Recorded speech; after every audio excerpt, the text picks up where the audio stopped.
It was around 2 in the morning, and I couldn't shake the restlessness gnawing at me. So there I was, wandering my own wooded backyard in the misty hills of the Adirondacks, hoping the cool night air would tire me out. Suddenly, spotlights pierced the darkness, sirens wailed, and I felt like a cornered suspect in some late-night thriller.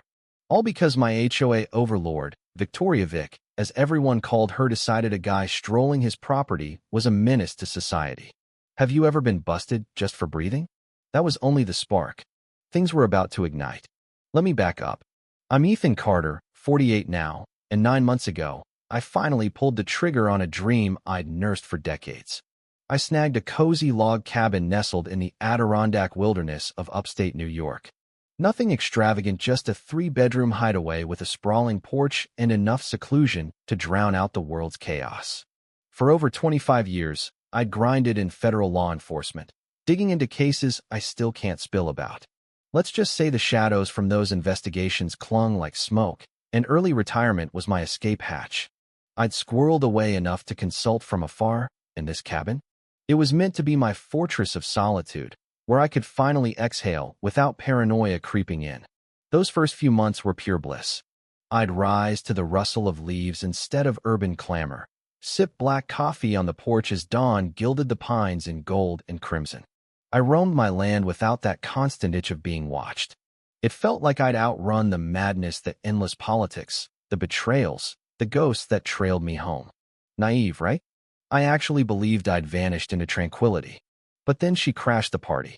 Victoria Hargrove, or Vic, was 58, with sleek silver hair pinned in a severe chignon that screamed perpetual boardroom battle.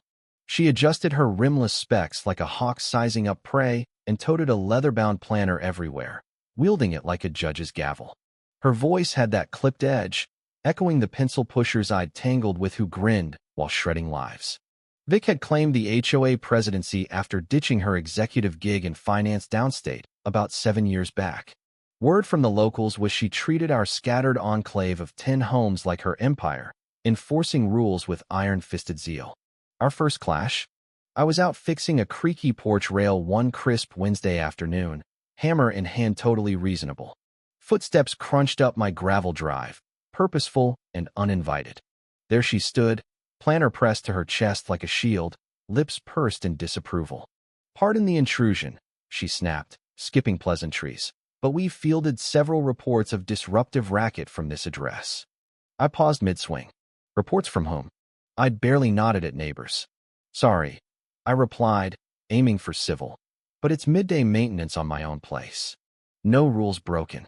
She unleashed a tirade on neighborhood harmony and declining standards, her planner flailing so wildly it nearly clipped her chin. I stifled a chuckle and kept working, assuming she'd fizzle out. But Nosh recited bylaws like scripture, vowing escalation if I didn't toe the line. Calmly, I held firm. "I'm following guidelines." "Appreciate the heads up." Her cheeks flushed crimson. She muttered about outsiders learning the hard way and stormed off. That should have rung alarms. People like Vic don't retreat, they reload. By dusk, a crisp violation notice slid under my door, all formal letterhead and veiled threats.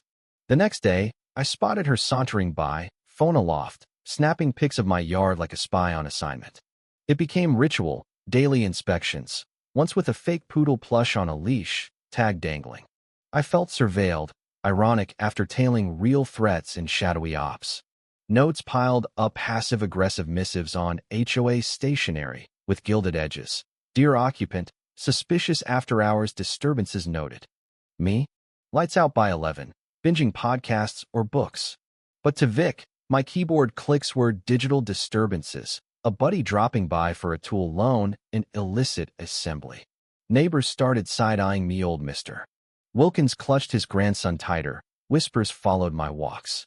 Calls flooded in at odd hours. "Your truck's alignment offends our curb appeal." "That dim lantern disrupts nocturnal peace." I had no floodlights, just a faint bulb. "The tipping point?" Whispered, "Emergency sessions," branding me the Ethan issue. My neighbor Frank Reynolds, a grizzled ex-sheriff in his mid-60s with a bear-like build and unflappable drawl, clued me in over fence-line coffee. "She's rallying troops, convinced you're a hazard." Watched you grill steak's most criminal act yet. We shared a laugh, but unease brewed. Vic wasn't just irksome. She was weaponizing fear, alienating me for defying her grip. Dreams haunted me, old stakeouts morphing into clipboard ambushes. Then came the bogus fine. $300 for peace disruption, complete with phony board signatures. My trained eye spotted the fraud-identical scrawls, same ink bleed. This wasn't petty, it was felony territory. How far would she plunge? 2 weeks on, insomnia struck again.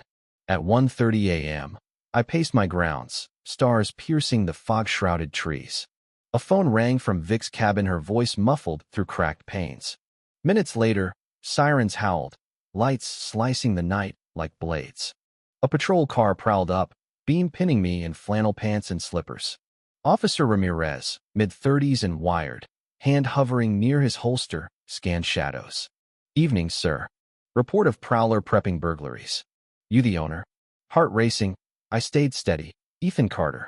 Just walking off sleeplessness. No trouble here. He eyed me skeptically. Caller described imminent danger. Absurd, I looked more ready for bed than a heist. Then Frank emerged, boots thudding authoritatively, flashing his retired badge. Sheriff Reynolds, next door. Vouch for Ethan, routine strolls, nothing shady. He handed over a sealed packet. Review this. Sensitive history demands discretion. Ramirez's face shifted from wary to deferential as he skimmed me. Federal past. Clearances intact. Understood. Apologies for the mix-up. As he peeled away, I glimpsed Vic at her window, face twisted in fury, phone clattering to the sill. Her scheme bombed. Fear flickered in her eyes. But cornered predators lash harder. Security cams captured it all, her call, the rage. Game on. Flyers hit every mailbox by dawn. Security alert. Vic painted me as a Fed-planted snoop. Ties to agencies a privacy peril. Creative spin on truths, but laced with libel, incitement, federal no-nos.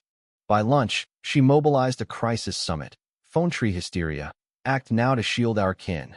I overheard her ranting, arms flailing like a doomsayer. Some Baudit waves halted, kids yanked close. I was no longer Ethan. I was a specter. That night, a frail knock. Mrs. Ellis, 72, eyes red-rimmed, tissue shredded in fists. I signed her petition against you. She badgered Messed everyone else had. Called me uncaring if I refused. Vic's playbook, coercion, guilt. She'd bullied the Wilsons over their provocative flag, fined the Thompsons for unruly gardens. But with you, it's vicious, like she's out for blood. Anger surged not at Mrs. Ellis, but the unchecked tyranny. This wasn't neighborly spat. It was domination cloaked in covenants. 3 days later, the ultimatum. Emergency HOA assembly for safety decree, vote to oust me. Force a sale in 45 days.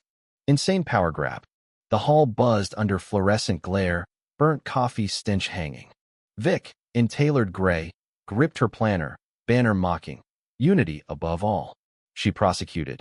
This infiltrator spies, intimidates, films our children.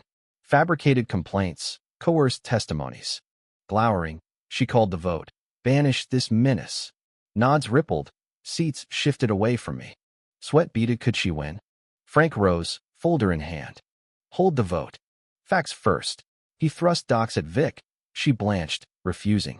Built-in 82 pre-HOA formation. No oversight here. Gasps echoed. Her reign? Illusion. Forcing sales via fraud. That's extortion.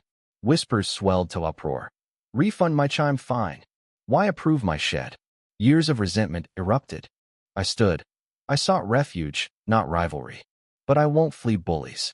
Approval murmurs grew. Vic's facade cracked, eyes darting like a trapped animal. 2 days post-meltdown, she charged my porch, sweat-soaked, mascara streaked, phone brandished. State police. Media. I'll expose your surveillance syndicate. Unhinged laughter bubbled. This ends you and your threats. Blood chilled. She was nuclear. Decision time. I descended, wallet out. Vic, meet reality. My ID, retired DOJ integrity officer, clearances live. False reports on feds. Felonies. Forgery, stalking, defamation, jailbait. Color drained. Phone trembled. I didn't realize. Tears welled, defiance shattered. Changes start now, or agents knock. She nodded, broken. By afternoon, her resignation hit.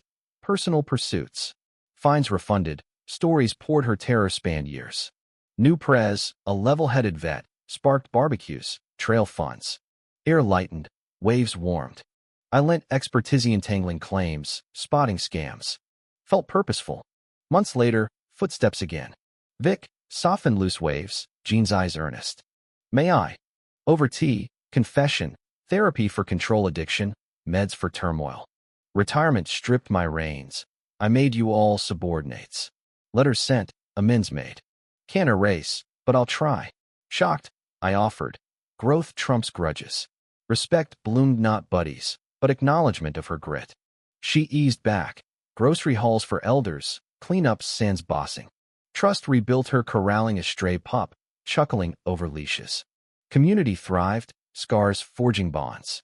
Weeks on, a pint-sized knock. Little girl, brows furrowed. HOA nixed our fence mom, says you're the fixer. Grinning, I grabbed notes. Retirement? Overrated. So, was Vic's takedown justified, or did I overplay my hand?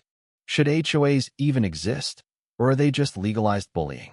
Drop your wildest neighbor wars below. Did you fight back or flee?